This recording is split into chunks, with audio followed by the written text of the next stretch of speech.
Hello guys, welcome to DA classes. तो आज की इस वीडियो में हम बात करेंगे सेक्शन 44 एबी, जो कि इनकम टैक्स का सबसे इंपॉर्टेंट सेक्शन है। इस सेक्शन के अंदर हमें पता चलता है कि कब हमें अपने बुक्स ऑफ अकाउंट्स को ऑडिट करवाने की जरूरत पड़ती है और कब हमें अपनी बुक्स ऑफ अकाउंट्स को ऑडिट करवाने की जरूरत नहीं पड़ती। So let's get started with the video.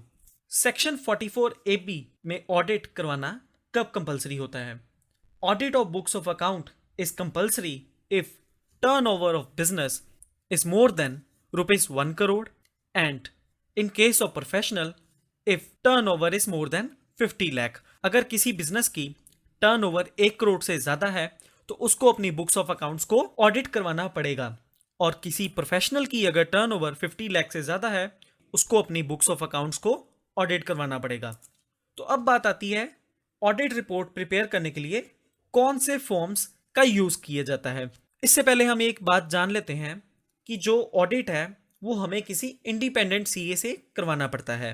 So CA prepares the audit report of individual HUF firms in form number 3CB and 3CD। जो सीए है वो ऑडिट रिपोर्ट को प्रिपेयर करता है form number 3CB and 3CD in case of individuals, एचयूएफ्स and firms. But in case of companies, form number 3CA and 3CD use किए जाते हैं audit report prepare करने के लिए।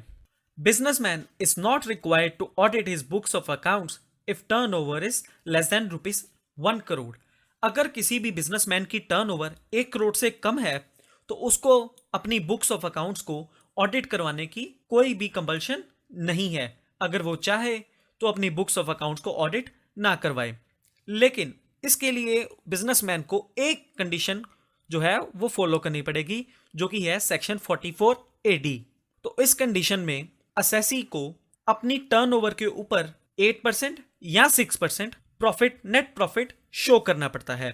फॉर एग्जाम्पल, किसी बिजनेसमैन की टर्नओवर 80 लाख है तो उसमें से जो पार्ट कैश ट्रांजैक्शंस का है उसके ऊपर 8% एंड जो पार्ट डिजिटल ट्रांजैक्शन का है उसके ऊपर 6% नेट प्रॉफिट शो करना पड़ेगा। तो इसके बाद ही वो सेक्शन 44 AD के थ्रू ऑडिट से बच सकता है। As per section 44 AD, businessman is not required to audit his books of accounts up to the turnover of rupees 2 crore if he agrees to show the net profit of 8 और 6% on his turnover. तो section 44 AD के तहत अगर कोई businessman चाहे तो अपनी books of accounts audit करवाने से बच सकता है अगर उसकी टर्नओवर 2 करोड़ से कम है, लेकिन उसको एक कंडीशन को फॉलो करना पड़ेगा, जो कि है नेट प्रॉफिट 8 या 6% टर्नओवर के ऊपर शो करना पड़ेगा। तो अब हम बात करेंगे सेक्शन 44 AD। सो प्रोफेशनल्स के लिए जो सेक्शन है वो है सेक्शन 44 ADA। इस सेक्शन के अंडर अगर कोई भी प्रोफेशनल चाहे तो वो अपनी बुक्स ऑफ अकाउंट्स को ऑडिट ना करवाए अगर उसकी टर्नओवर 50 लाख से कम है और वो 50% पार्ट अपनी रिसीट का प्रॉफिट में शो करता है। फॉर एग्जाम्पल, अगर किसी प्रोफेशनल की टर्नओवर 40 लाख की है तो उसको 20 लाख नेट प्रॉफिट शो करना पड़ेगा, तभी वो सेक्शन 44 ADA के अंडर आके अपनी ITR फाइल कर सकता है। Due date of filing audit report. Audit report file करने के लिए ड्यू डेट क्या है? Due date of filing audit report of the concern is 30th September of relevant assessment year। So, जो ऑडिट रिपोर्ट को फाइल करने के लिए ड्यू डेट होती है वो अमूमन 30 सितंबर की होती है, लेकिन गवर्नमेंट यूजली इसको चेंज कर देता है। हर साल इसमें कुछ ना कुछ चेंज आ जाता है, कभी पहले कभी बाद में। Penalty for non filing audit report. अगर आप अपनी ऑडिट रिपोर्ट फाइल नहीं करते तो आपको क्या पेनल्टी पे करनी पड़ेगी? Penalty for non filing the audit report within due date is lower of the following. अगर आपने ऑडिट रिपोर्ट फाइल नहीं की तो आपको एक पेनल्टी पे करनी पड़ेगी, जिसकी कैलकुलेशन होती है जो भी 0.5% ऑफ टर्नओवर और रुपीज 1.5 लाख से कम होता है। तो अगर आपका 0.5% ऑफ टर्नओवर 1.5 लाख से कम है, वो अमाउंट आपकी पेनल्टी बन जाएगी। अगर वो 1.5 लाख से ज़्यादा है तो आपकी पेनल्टी की अमाउंट 1.5 लाख हो जाएगी। New amendment in section 44 AB। Section 44AB में नई अमेंडमेंट्स क्या है।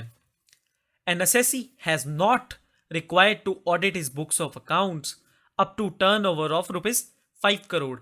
अगर कोई assessee चाहे और उसके टर्नओवर ₹5 करोड़ से कम है तो वो अपने बुक्स ऑफ अकाउंट्स को ऑडिट ना करवाए।